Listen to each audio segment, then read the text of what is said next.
আমি কালকে সকালে একটা গজল লিখেছি, ভাবছি কালকে লিখেছিলাম একটা রসুলের আদর্শ, মানে রসুল মানুষের সঙ্গে কেমন ব্যবহার করতো, আমরা কেমন ব্যবহার করছি মানুষের সঙ্গে, আর রসুল কেমন ব্যবহার করতো, এই একদম হাদিস থেকে আমি তুলে লিখেছিলাম গজলটা। তো সে শুনুন, ভালো লাগবে, একেবারে নতুন, না কোনো ইউটিউবে পেয়েছেন আপনারা, না কোথাও আছে। কাল আমি সকালে লিখলাম, আপনাদের আজকে নিয়ে এসেছি। সে গজল আমি ছোট্ট করে গেয়ে দেবো যে রসুল কেমন ব্যবহার করতো মানুষের সঙ্গে, তারপর ইহুদি নারী গিয়ে আমরা একসঙ্গে বিদায় নেব। শুনে থাকেন কেমন লাগে। নূর জেগেরা মায়াতে ভরা রোশনি ছলকায় নূরের ফোয়ারা, নূর জেগেরা মায়াতে ভরা রোশনি ছলকায় নূরের ফোয়ারা, নূর জেগেরা মায়াতে ভরা রোশনি ছলকায় নূরের ফোয়ারা।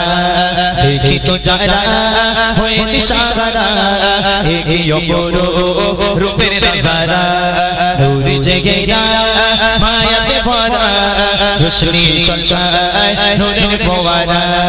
দেখি তো যারা হয়ে দিশাহারা একই অপর রূপের নজারা। ঠোঁটের মাঝে আছে জাদু মধুতে ভরা, ঠোঁটের মাঝে আছে জাদু মধুতে ভরা, একবারে দেখলে চাই মন দেখতে দুবারা। নূর জেগেরা মায়াতে ভরা রোশনি ছলকায় নূরের ফোয়ারা। দেখি তো যারা হয়ে দিশাহারা একই অপর রূপের নজারা। ঠোঁটের মাঝে আছে জাদু মধুতে ভরা, ঠোঁটের মাঝে আছে জাদু মধুতে ভরা, একবারে দেখলে চাই মন দেখতে দুবারা। নূর জেগেরা মায়াতে ভরা রোশনি ছলকায় নূরের চেহারা। দেখি তো যারা হয়ে দিশাহারা একই অপর রূপের নজারা। নবীর কাছে এসে বসে এক ইহুদি, প্রশ্ন তারে করে আমার দয়ার নবী। নবীর কাছে এসে বসে এক ইহুদি, প্রশ্ন তারে করে আমার দয়ার নবী। কেন এসেছো বলো আমার দরবারে, কেন এসেছো বলো আমার দরবারে, তাকিয়ে আছো কেন আমার মায়ের নজরে। আনবে কি ঈমান পড়বে কলেমা, আনবে কি ঈমান পড়বে কলেমা, যুবক বলে ঈমান আনবো না।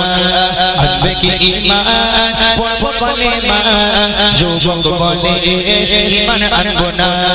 নূর জেগেরা মায়াতে ভরা রোশনি ছলকায় নূরের ফোয়ারা।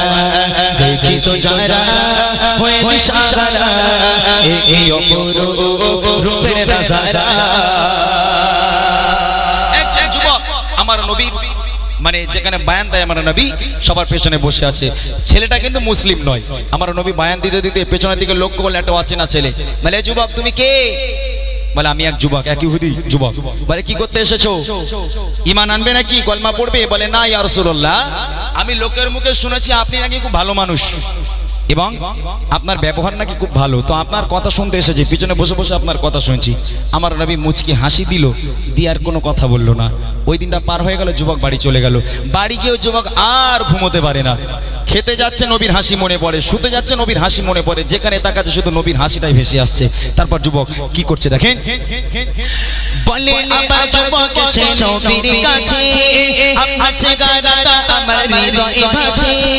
বলে আমার যুবক সে নবীর কাছে আছে গারাটা আমার হৃদয়ে ভাসে।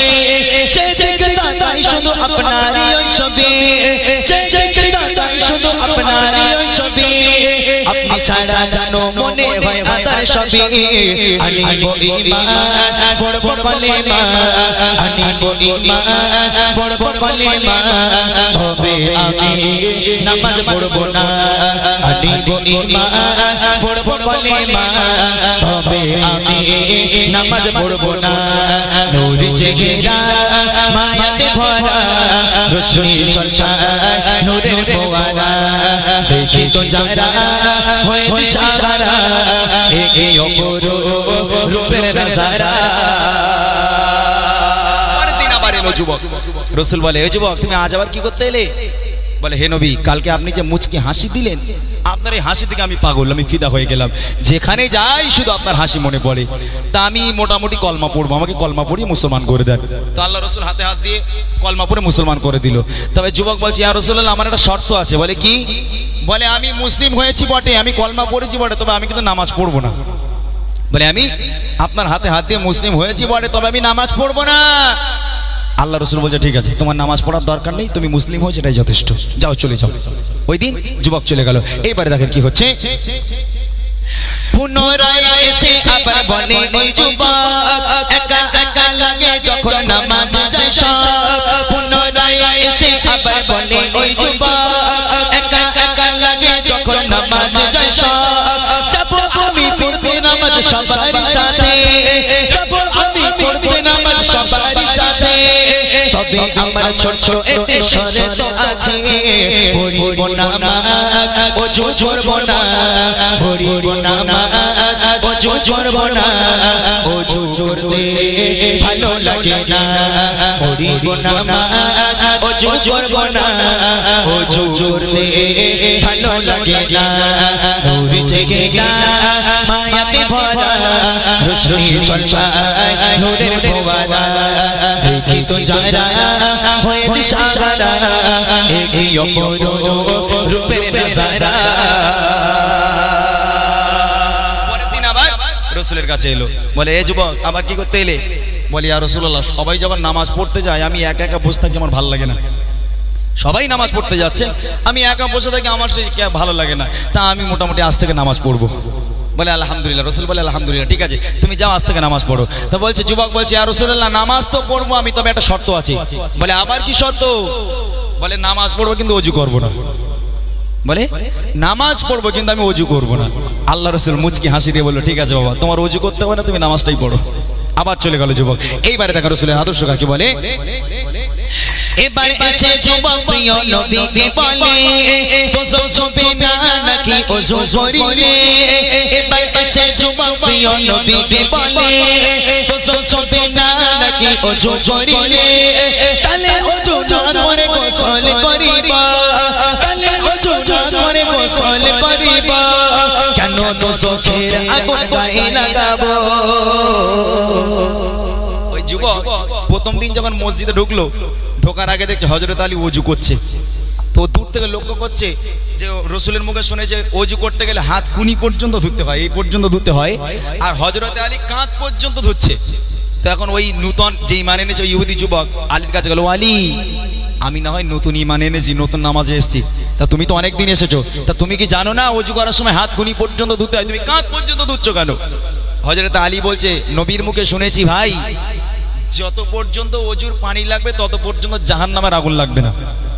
যেখানে যেখানে ওযুর পানি থাকবে, ওযুর পানি লাগবে, সেখানে সেখানে জাহান্নামের আগুন স্পর্শ করবে না। তাই আমি কুনি পর্যন্ত যদি ধুই, এই পর্যন্ত আগুন লাগবে না, তো আমার এখান থেকে তো আগুন লাগবে, কি দরকার আমি পুরো হাতটাই ধুয়ে নেবো যাতে আমার আগুন না লাগে। হযরত আলী বলছে, তখন ওই যুবক মাথায় বুদ্ধি কাটলে, তুমি যদি কুনি পর্যন্ত না ধুয়ে যদি কাঁধ পর্যন্ত ধো, তুমি যদি মনে করো তোমার একটা হাতে আগুন লাগাবে না, তাহলে আমি তোমার থেকে বেশি চালাক, কাল থেকে ওযু করবো না, গোসল করে নামাজ পড়তে যাব, তাহলে আমার সারা গায়ে আর আগুন লাগবে না। বুঝলেন না? তাহলে আমার সারা গায়ে আর আগুন লাগবে না।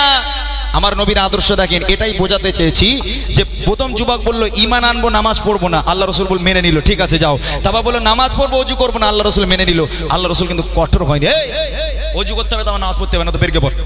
ও বাবা, আমাদের মসজিদে যান না, যদি একটা মুরব্বী ওযু করে, করতে করতে যদি এক জায়গায় শুকনো পড়ে যায়, যদি কেউ কে বলে, ও চাচা তোমার এখানে এই শুকনো ধো ভালো করে, আর থোমটা গুঁড়ো করতে হবে একদম, দুদিন নামাজ পড়তে বেশি শিখে গেছিস।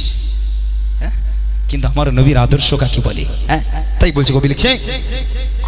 এবার এসে যুবক প্রিয় নবীকে বলে, গোসল ছবে না নাকি ওযু করিলে। এবার এসে যুবক প্রিয় নবীকে বলে, গোসল ছবে না নাকি ওযু করিলে। তালে ওযু না করে গোসল করিবা, তালে ওযু না করে গোসল করিবা, কেন দোষের আগুন গায়ে লাগাবো। এটাই আদর্শ নবীর, শোনো না, কারোর প্রতি কঠোর হতো না। এটাই আদর্শ নবীর, শোনো না, কারোর প্রতি কঠোর হতো না। নূর জেগে না মায়াতে ভরা, রোশনি ছলছায় নূরের ফোয়ারা দেখি তো যারা হয়ে দিশাহারা এই অপরূপ রূপের নজারা ঠোঁটের মাঝে আছে জাদু মধুতে ভরা ঠোঁটের মাঝে আছে জাদু মধুতে ভরা একবার দেখলে চাই মন দেখতে তোমারা নূর জেগেরা মায়াতে ভরা রোশনি ছলছায় নূরের ফোয়ারা দেখি তো যারা হয়ে দিশাহারা এই অপরূপ নূরের দেখি তো যারা হয়ে দিশাহারা